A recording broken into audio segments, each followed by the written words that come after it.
Senator Kidani.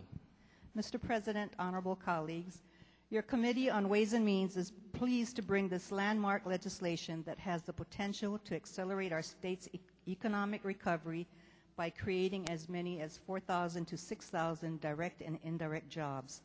Senate Bill 2012 SD1, the Invest in Hawaii Act of 2012, does this by authorizing $500 million in general obligation bonds to finance hundreds of repair and deferred maintenance projects in virtually every community on all of our islands, which will also ensure the existence of well-maintained state facilities and infrastructure.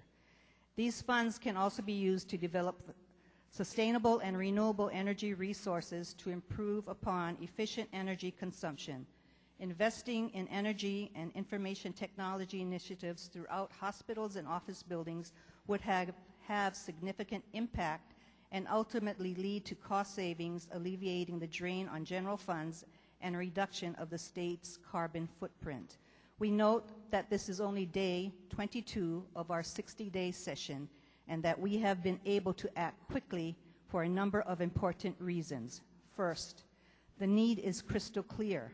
Many of our citizens who want to work have been unable to find jobs for far too long. It's time to do something about that.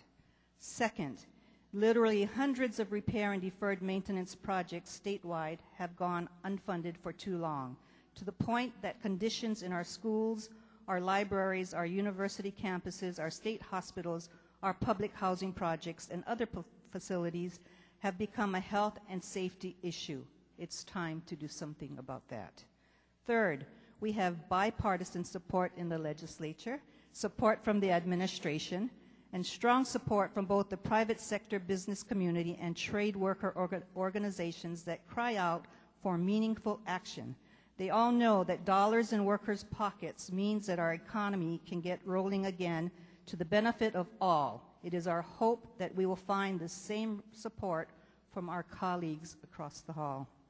Senate Bill 2012 SD1 allocates dollars as follows: $150 million for our public schools in virtually all of our neighborhoods across the state, $3 million for repair and maintenance work in our public libraries, $60 million for repair and maintenance projects of the Department of Accounting and General Services, $127 million for capital renewal and deferred maintenance projects at UH Manoa, UH Hilo, including UH Manoa Athletics, and all community college campuses, $30 million for the Department of Health, $40 million for the Hawaii Health Systems Corporation, another $40 million for the Department of Human Services for public housing, $20 million for the Department of Land and Natural Resources, $15 million for the Department of Public Safety, and finally $5 million each for the Departments of Agriculture, Defense, and the State Judiciary.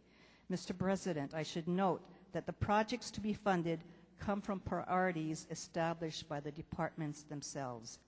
To get these projects underway as quickly as possible, Part 6 of this bill provides a temporary expedited process of the state's procurement code. These changes were included with the full consultation agreement of the state procurement officer. The ceiling for small purchase procurements increases from $250,000 to $1 million, and bids for these small purchases will continue to be via the Hawaii Electronic Procurement System to assure all quotes are available to all general and subcontractors who are registered in the system. This continues to guarantee transparency by making all quotes public at the end of the bid period. Although this bill temporarily exempts all county permit, license, and certificate requirements, it still requires that all capital improvement projects shall meet all federal and state permits, license, and certificate requirements and other applicable county code requirements. Mr. President, as Vice Chair of your Committee on Ways and Means, it is a privilege to be able to bring Senate Bill 2012 SD1 to the floor in such short order.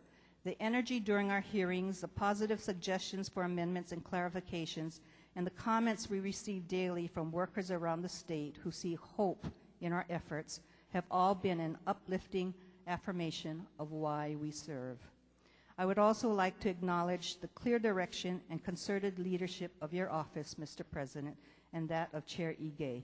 Through the process of developing this legislation, from our informational briefings with the administration before session began, through the introduction of this landmark bill and our hearing process, guidance and good counsel from both of you have been critical in our ability to reach this point so early in the session. This is our chance to move the state forward. I urge my colleagues to approve the Invest in Hawaii Act of 2012 and send it on to the House with the hopes that our colleagues in the House will understand the urgency to also act quickly. Thank you, Mr. President.